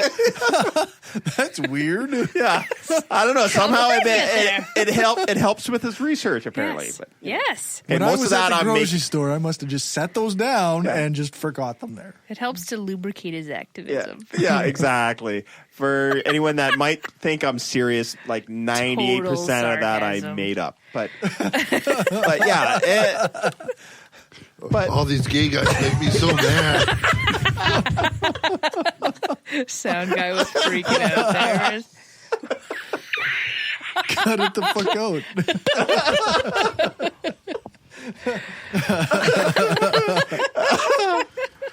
I don't know. You could just make like a sound or something like. No, I mean like with your voice. What's that? Rather than banging tables. The fapping. You could have just said noise. fap. But at any rate, so I could make that sound. It really annoys people, though. It's the sound. I think he probably used more lube though. Yeah. Probably. Okay, let's try to cover this other religious story. Angela's got a story. It's not as long. It's interesting, though. Not as long as good because we're running up against our clock here. here. Are, eh? We kind of our non-existent time. Yeah, clock. exactly. So apparently, it was a busy day, and I only had time to. Well, I did research my story, but this woman, she's in her 80s, like 82. She decided to get a tattoo on her upper arm that basically said, "Don't euthanize me." Don't kill me, bro. And because she was worried that somehow she would lose her capacity, her faculties, I guess, and she would not be able to make that decision, that somebody would arbitrarily make it for, not arbitrarily make it for, but someone would be like, yeah, let's just kill her. And she just wanted it to be when it was her legitimate time. Because she doesn't understand how assisted suicide laws work. She doesn't. She doesn't seem to, because she would much rather, I don't know. Seems like she's a pretty smart woman. She's a talented artist. She paints gorgeous paintings, and she told her daughter what she was going to do, and her daughter was a little bit shocked, but ultimately, and the article that I read has the link to, a scripture verse that says, "Don't get a tattoo." So, I mean, Leviticus. Leviticus, yeah, fucking Leviticus, eh? Which is funny because everyone always has the Leviticus one about not sleeping with men. Yeah. And then tattoo. That's where they stopped reading. Yeah, that's where they stopped reading. They pick the ones they like. Yeah. Yeah, but it's just funny, like how freaking scared people are of, like, suicide is something that doesn't get you into heaven. If you choose to end your own life, I mean, that's why she's so adamant about it, and it's still this. I don't know. Okay, so she believes in a God, right? She adamantly, devotedly. So she believes in a God who, like, gave her. Don't try to logic. Don't. No. Don't try to logic. I'm sorry, I can't stop. I'm just trying to understand the process here. Like, so this God is going to punish her for doing something that she doesn't have the mental. She feels that she doesn't have the that mental. He's capacity. predetermining is going to happen anyway. So she's going to get punished for something he. Well, yeah, but even ignoring that aspect. But then again, the other funny part about it is if she doesn't have the mental faculties, then it's not even her choice. Right. So it's not really suicide. Right. So it's not really suicide. So then is God going to punish her for something she doesn't have the mental capacity to choose? I don't know. She kind of made it seem like, when she said, when I get to the pearly gates And, you know, I'm talking to St. Peter, and he's like, you're not supposed to be here for a few more months or years or what have you. Yeah. Like, what happened? Well, someone needed to charge a phone, so they unplugged my... unplugged my respirator. Because heaven is on such a strict schedule that Absolutely. it's like, you're here early. You can't come in. Yeah. Exactly. See, but what if she's like my grandma? Like, if heaven exists, even if my grandma went at her right time, she'd still show up an hour early at the pearly gates and bitch that nobody else is there on time. What the fuck is everybody waiting for? Yeah, because when you're early for everything, it seems like everyone else is late. The struggle is real because I'm early for everything. I am my grandmother now. I work at 9. I'm at work by like 8:20. Yeah. And then when the guy that's supposed to be there at 8:30 like shows up at 8:40, I'm like, what the fuck, man? Yeah. Why are you so goddamn late? Yeah. No, I totally get it. I totally get it. The struggle is real, man. So stupid people shouldn't get tattoos. People shouldn't get tattoos. It was unnecessary. I mean, I don't know. Is she also, yeah, like, don't euthanize me. Bro. She's just a bro. Episode title. Yeah. Hello. Yes, exactly. See, sometimes I wish heaven existed just for some of the ironies. Like, she'd be like, St. Peter would be like, oh, you're like 6 months early. That's okay. Oh, wait, what's that on your arm? No. Tattoo. That's a tattoo. You're going straight to hell. You're out of here. You broke that rule there. Yeah. You get sent straight to the ironic punishment department. Yes. I don't know what the ironic punishment would be, but... Does it have to be ironic? Yeah. Sorry, that's Invader Zim. I don't know. I kind of feel sorry for her. You're just full of empathy and sympathy these days. You're like my antithesis. Because I'm full of apathy. Well, you know, it's in some ways like I feel so sorry for that person. It's easier for me to be like, that's my sympathy filing cabinet. Yeah, okay, you get filed over here. You know what's really easy? Apathy. It's so comfy. You know what? Sometimes this is a bit of an aside. I feel like sometimes I just don't want to. I'm passionate about things and I get frustrated easily by certain things. And sometimes I wish that I didn't feel things so strongly because it's frustrating. I wish I could muster even an iota of the empathy you have sometimes. I can relate to that, but rather than going the way of sympathy, I almost always go to rage. He's a rageaholic. Well, hate or rage is the parallel to love. It's not the opposite. Right, it's the same emotion. It's still passion. That's passion. Actually not correct. That's you know what the opposite of love is? Exact indifference. Apathy. Yes, that's not actually correct. That's the way your brain works isn't by the definition of the words. That's not what those things mean.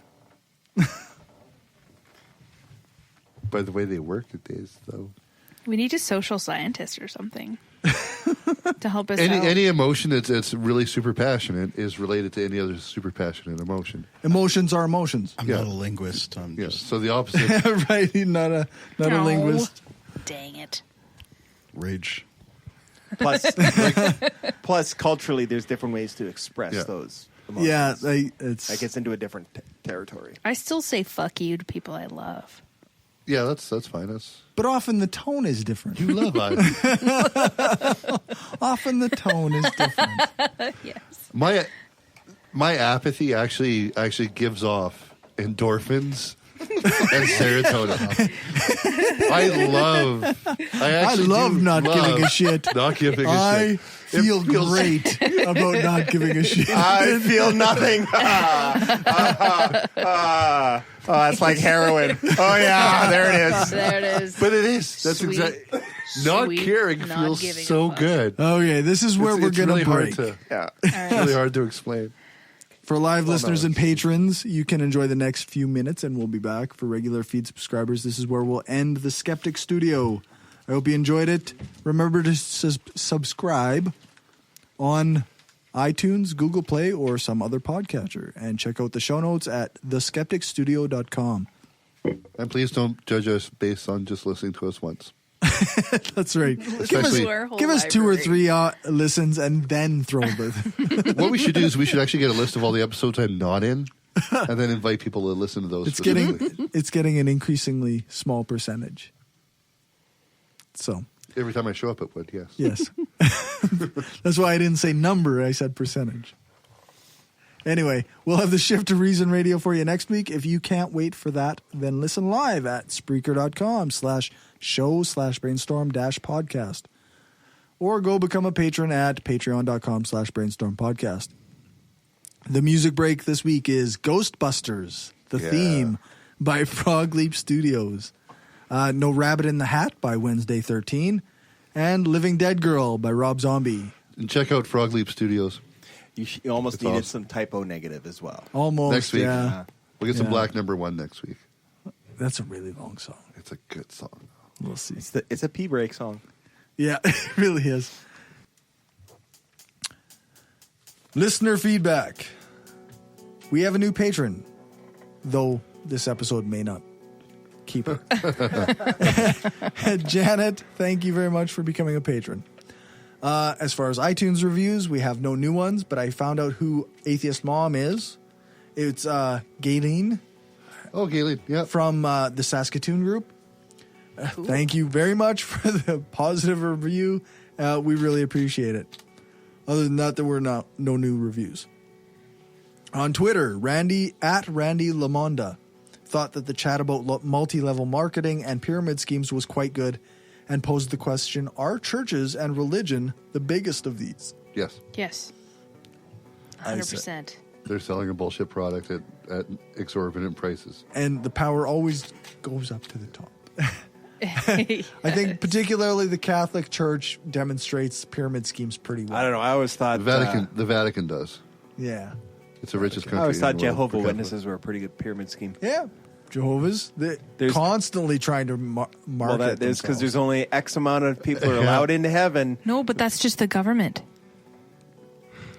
I had a conversation with Jehovah's Witnesses, and they said that that's just the government. It's really? That's what they told me. Oh, that's interesting. We'll have to learn more Betty about that. And Susan. I used Betty and Susan. Nice. I used to go. Their names, but I do.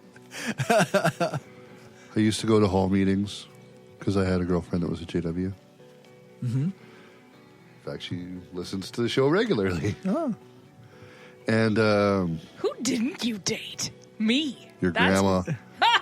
Your grandma. That was just a one night thing. She was too hot for she you. Says hi. She's too hot.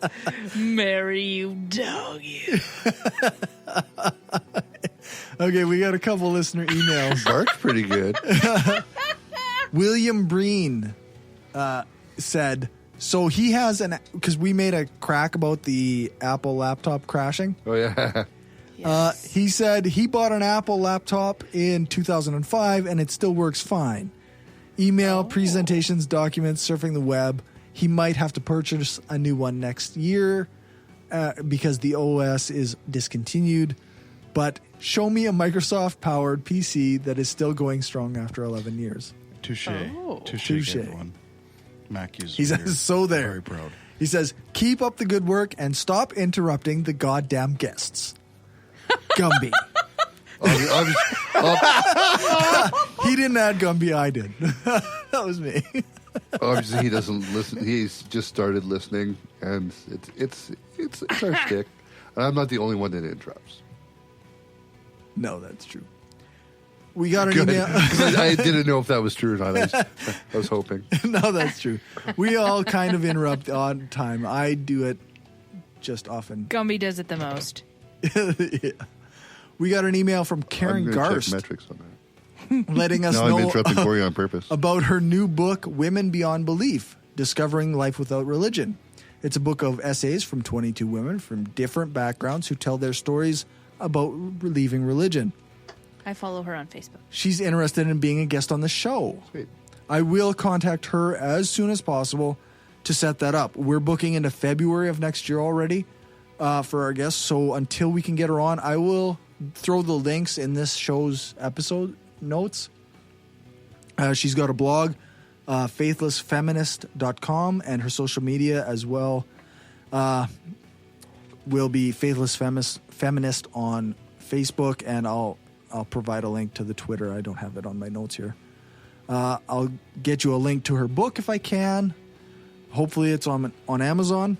Thanks, Karen, for reaching out, and I'll get in touch with you as soon as possible. There's Corey trying to sell books again for his Audible bosses. Shell. Audible Shell. Audible Shell. But this is Amazon. Well, I suppose Amazon owns Audible. Oh. The truth will out. Oh, Okay, random news. I'm going to create an app for the show as soon as we get up to, I'm going to guess, $25 an episode.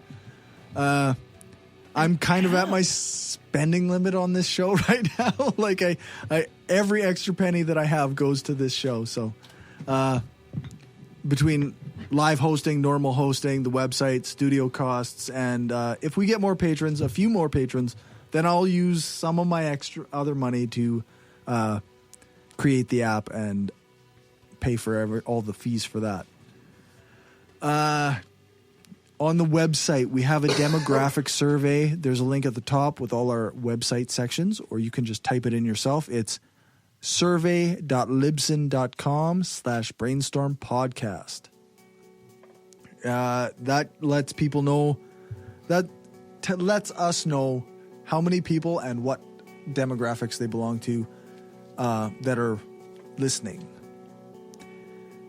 Actually listening, not just downloading the show and then leaving it sit there, or who just follow us on Facebook or whatnot. So, anybody have anything to plug? Nothing beyond the normal. I'm taking a psychic course online, you guys. That'll be awesome. I'm going to learn how to be a psychic, sarcastically. So we're totally going to have to incorporate that into one episode somewhere. Yeah. That's great. Or we could do it as a group. We should do it as a group. We could all hang out and just grab a computer somewhere and just, yeah. It's 5 sessions of approximately an hour each. It's not bad. Not bad. Basically an afternoon or possibly 2. Yes. Totally doable. Okay. I don't think I have anything special to plug today. So that's where we're going to end it then. Before we go, I want to mention the website, brainstormblog.net. We have comprehensive show notes, including any notes that I've made regarding my stories and any notes that the rest of the crew gives me for theirs. You can get bonus content, full-length ad-free episodes, and other bonuses by becoming a patron at patreon.com/brainstormpodcast, just like Daryl, Will, Rob, Nathan, Destin, George, Stephanie, and now Janet. You can join us for the next live broadcast by following us on Spreaker. Just enter Brainstorm Podcast into the Spreaker search bar, or you can go to our website, brainstormblog.net, and check out the live show page and the upcoming events page.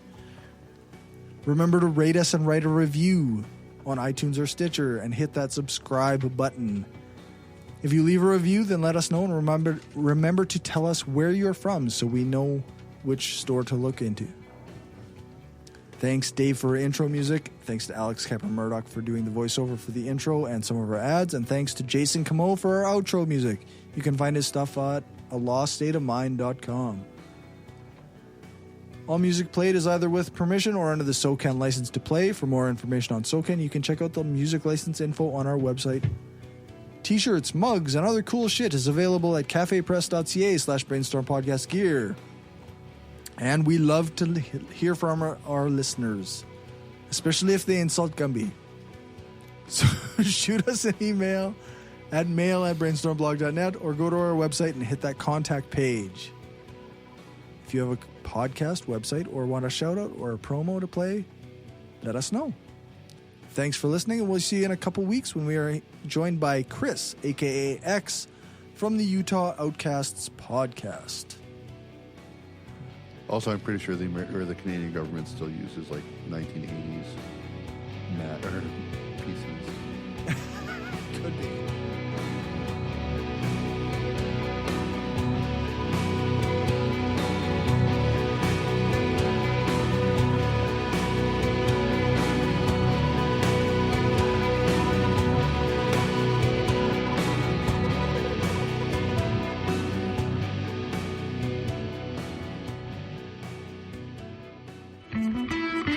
just wanted to say thanks to everyone who listens to us, shares the show, gives us a rating on iTunes or Stitcher, or supports us through Patreon and Gumroad.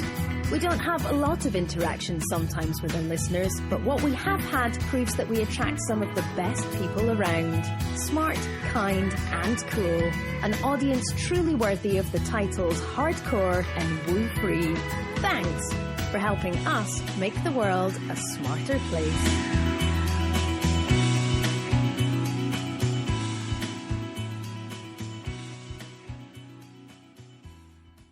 This is an opinion-based podcast. Each person on the podcast is responsible for their own opinions, and those opinions don't necessarily reflect the views of the rest of the panel. Any guests or anyone associated with the people on the podcast, such as spouses, partners, children, other family members, friends, or employers. No one person speaks for the podcast with the possible exception of Corey, and he doesn't speak for anyone else on the show. The Brainstorm podcast does not represent the views of our sponsors.